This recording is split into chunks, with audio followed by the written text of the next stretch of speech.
Dear students, welcome to this video lecture session. I am K. Karthik Vendan, Assistant Professor, Department of Mathematics, Government College of Engineering, Srirangam, Trichy. Dear students, welcome to this video lecture session. In this video, we are going to see definition of linear transformation and some examples related to that. Okay. First of all, we shall see the definition. See, the linear transformation is nothing but basically it is a function. Transformation means it is a function or map or transformation. Anything we may refer. When do you say a map or a function or a transformation is linear? That is what important now. When do you say a map is linear? See, first of all, the map is defined between two vector spaces. One is V and another one is W. We can say it linear if it satisfies two conditions. First condition is T of x plus y equals to T of x plus T of y for every x and y belongs to V. We refer V as first set and W as second set always, or domain, codomain. First set is domain, second set is codomain. The second property is T of alpha x equals to alpha into T of x for every x belongs to V and alpha belongs to F. F is the field. Okay. These were the two vector spaces V and W, and T is a mapping. Just T is a mapping from V to W. See, we are taking elements X and Y from the first set. Its images T of X and T of Y will belong to the second set.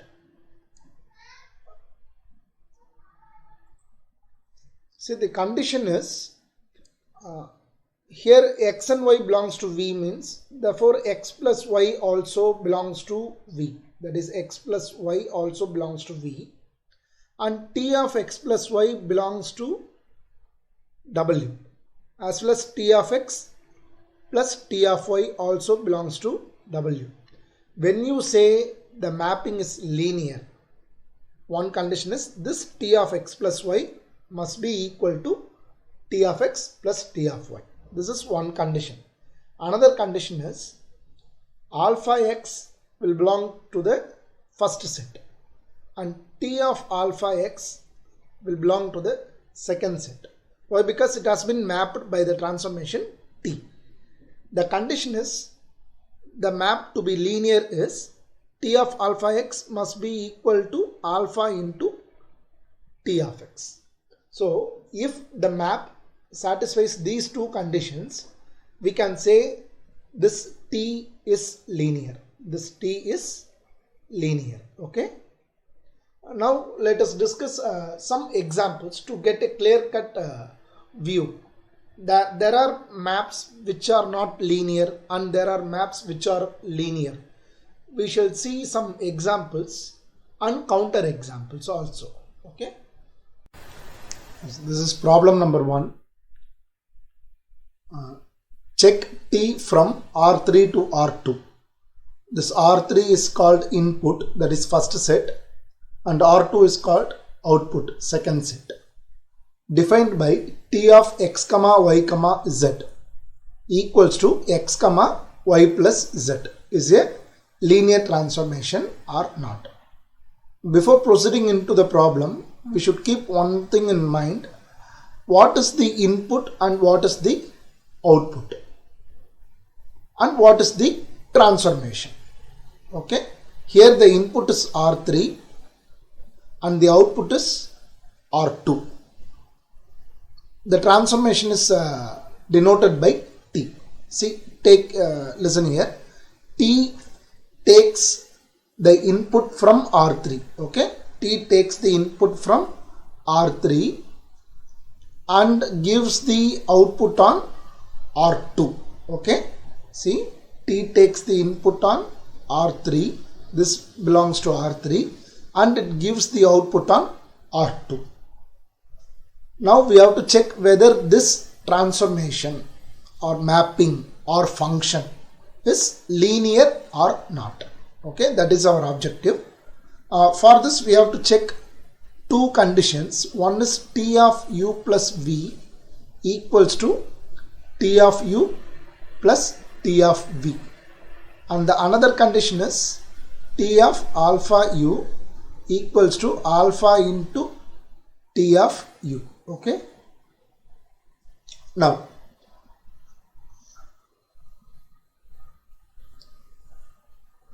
I should take the inputs from R3, right? I am taking two inputs from R3, that is, let u comma v belongs to R3. Therefore u and v will take the structure like this. Since these belongs to R3, u and v belongs to R3, u will be of this form, x comma y comma z, and v will be again one 3 tuple r comma s comma t. See, you can take any alphabets on your comfort. You can take u equal to abc and v equal to d e f, or u equal to x1 y1 z1, v equal to x2 y2 z2, anything is okay, right? Now I have to verify the first condition, that is, the first condition I have to check it out is T of u plus v equals to T of u plus T of v. Okay, for this I should find out what is T of u plus v, and at the same time I should find out T of u plus T of v, and I should check whether these two were equal. Okay, now I am going to find out T of u plus v. To find out T of u plus v, I should find out u plus v initially, right? What is u plus v? U is x comma y comma z, and v is r comma s comma t. So u plus v means you have to add the corresponding components, that is, x and r will be added, y and s will be added, z and t will be added. As a resultant, it will be belonging to the same set R3, that is, u v belongs to R3 means u plus v also belongs to R3. Therefore the resultant u plus v will be x plus r, y plus s, and z plus t. Now I am finding out T of u plus v, that is T of x plus r, y plus s, comma z plus t. Now the given transformation comes into role. What is the transformation given? See, just check it out. The input is 3 tuples. Here also we are having 3 tuples, right? What the output is 2 tuples. How the formula reacts there, just check it out. See, here the first coordinate we are writing as it is. So here x plus r is the first component or coordinate. I will be writing as it is. Okay. Now what they are doing in the second component, they are adding y and z. That is, in the input they are adding the second one and third one. That is, they are adding y and z. Here this is the second component, this is the third component, this is second component, and this is third component. Okay, so we have to add this. That is what the formula says here. So I am writing as y plus s plus z plus t. Therefore this is T of u plus v. Okay, I am marking this as A. Now the next one I have to find out what? T of u plus T of v. Now T of u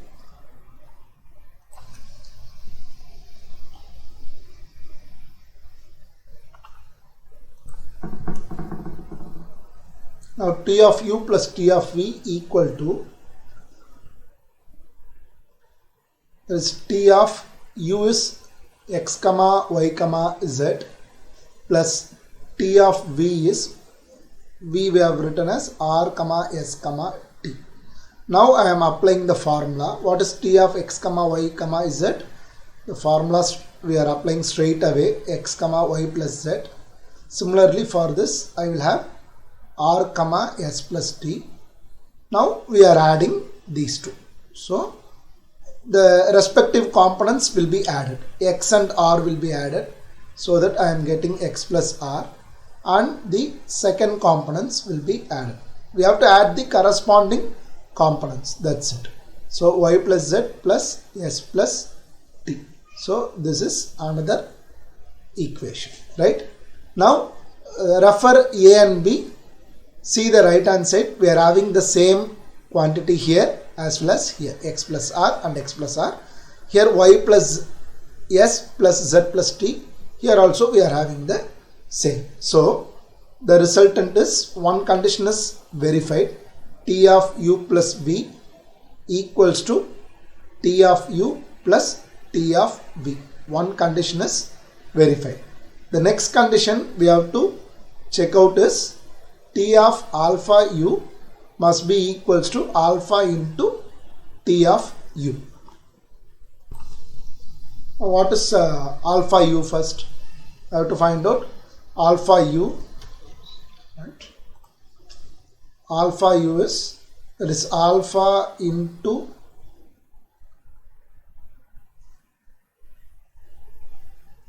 u is x comma y comma z. So alpha gets multiplied inside, that is called as scalar multiplication. Therefore alpha x comma alpha y comma alpha z. Now T of alpha u is T of alpha x comma alpha y comma alpha z.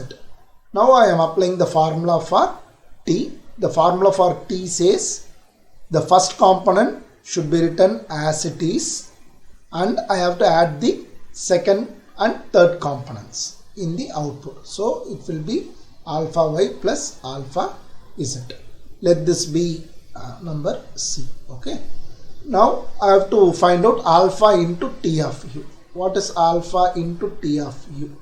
Now alpha into T of u is x comma y comma z. Now I am applying the formula. What is the formula for T? T of x comma y comma z is nothing but x comma y plus z. Now I am multiplying alpha inside. So I will be getting alpha x comma alpha y plus alpha z. So I am marking this as D. See, refer C and D. I am getting the same right hand side. Therefore T of alpha u equals to alpha into T of u. So we have verified both the conditions. T of u plus v equals to T of u plus T of v, and T of alpha u equals to alpha into T of u. So we can conclude that T, which is defined here from R3 to R2, is linear or linear transformation. See, just have a look again. This is problem number 2. You have to check T from R3 to R3. So in the previous problem, the first set, that is the input set, is R3, whereas the output set is R2. In this problem, both the sets were the same. It has been neatly given here. See, the input here is x comma y comma z, 3 tuples. It belongs to R3. Check the output. The output also belongs to R3, as because here we are having 3 tuples. Okay. Here the transformation is different. It's not as in the previous one. Now we are going to check this is linear or not. Again we are going to proceed in the same way.